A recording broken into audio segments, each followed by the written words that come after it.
Hello everyone, नमस्ते झूले and welcome back to another vlog. So पिछले 2-3 दिनों से यहाँ पे बहुत ज़्यादा बर्फ़बारी हो रही थी, आप पीछे देख सकते हो।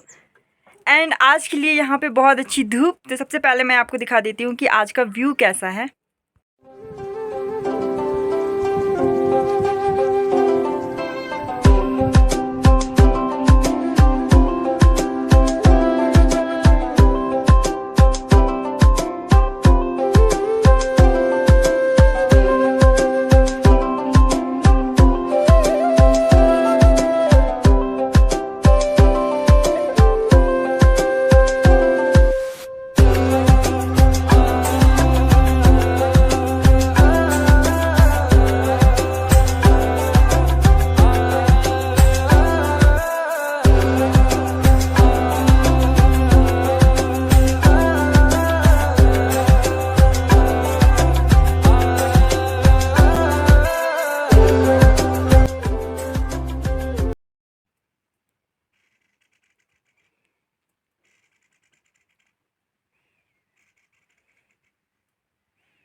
हेलो गंदू।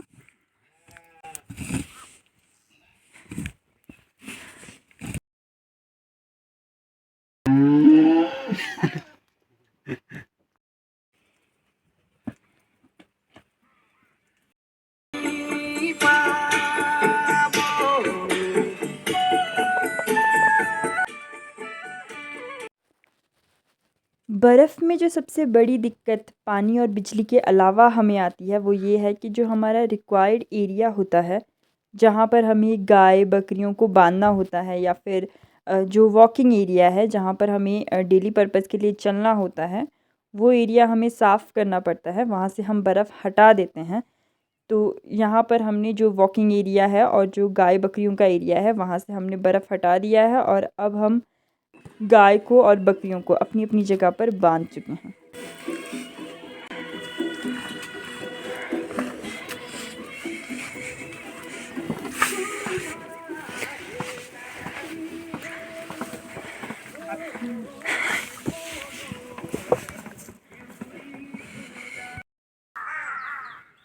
तो अभी तो मौसम साफ़ है यहाँ पर एंड काफ़ी बर्फ़ पड़ भी चुकी है, तो कुछ दिन मौसम साफ़ ही रहे तो अच्छा है।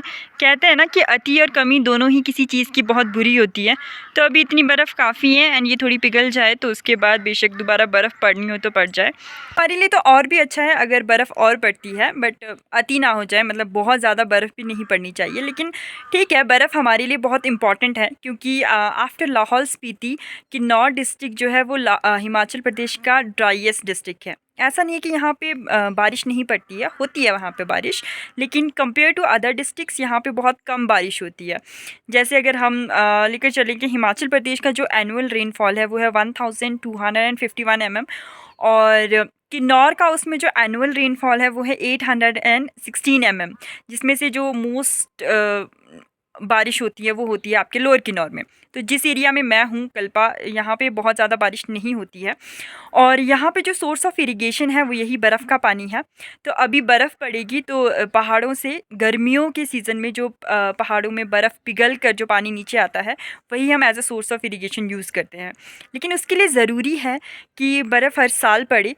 But due to global warming कह सकते हैं हम, ड्यू टू ग्लोबल वार्मिंग यहाँ पे ना हर साल बर्फ़ नहीं पड़ रही है। अब ऐसा हो जाता है कि 1-2 साल बर्फ़ नहीं पड़ रही है, 1 साल बर्फ़ पड़ रही है। जैसे कि पिछले 2 सालों में यहाँ पे बर्फ़ नहीं पड़ी है और इस साल अच्छी बर्फ़ पड़ी है, तो हो सकता है कि फ़सल भी अच्छी आ जाए।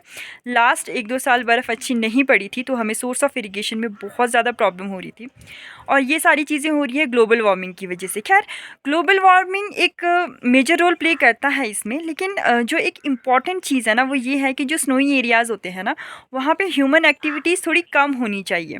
क्योंकि अभी जैसे सोनम वांगचुक जी हैं वो भी कह रहे हैं कि ह्यूमन एक्टिविटीज़ से क्या होता है कि जो ग्लेशियर्स होते हैं वो जितने फास्टेस्ट रेट से वो पिघलने चाहिए ड्यू टू ग्लोबल वार्मिंग, उससे भी ज़्यादा फास्टेस्ट रेट से वो पिघल रहे हैं due to human activities plus global warming. तो ज़रूरी है कि स्नो वाली जो एरियाज़ हैं वहाँ पे ह्यूमन एक्टिविटीज़ कम हो, एंड डेफिनेटली कि ग्लोबल वार्मिंग तो एक मेजर रोल प्ले कर ही रहा है हमारे पास यहाँ पर। तो इस वजह से यहाँ पर और ज़्यादा दिक्कतें हैं। खैर, इस बार बर्फ़ पड़ गई है, अच्छा है और इम्पॉर्टेंट भी है, क्योंकि जितने भी हमारे पास सोल रिवर्स हैं इंडिया के, वो सारी ही पेरिफेरल रिवर्स हैं। पेरिफेरल मींस ऐसी रिवर्स जो सदाबहार होती हैं, जैसे कि आपको ये नदी दिख रही है, ये बांसवा रिवर है। एंड ये जो रिवर्स होती हैं पेरिफेरल रिवर्स, ये रिवर्स जो है ये ओरिजिनेट होती हैं या फिर अपने आप को फेड करती हैं ग्लेशियर्स के थ्रू। अगर ग्लेशियर्स ही सूख जाएंगे तो डेफिनेटली इनका जो वॉल्यूम है वो बहुत कम हो जाएगा, और जब इनका वॉल्यूम कम हो जाएगा तो इसमें जो पहाड़ी एरियाज़ है जहाँ पे बर्फ़ पड़ते हैं वो ही नहीं, बल्कि जो प्लेन एरियाज़ हैं जहाँ से ये नदियाँ होकर गुज़रती है वो भी सफ़र करेंगे। तो इट्स इम्पॉर्टेंट कि हम इस चीज़ को समझें और ग्लोबल वार्मिंग के साथ साथ ह्यूमन एक्टिविटीज़ को भी कम करें।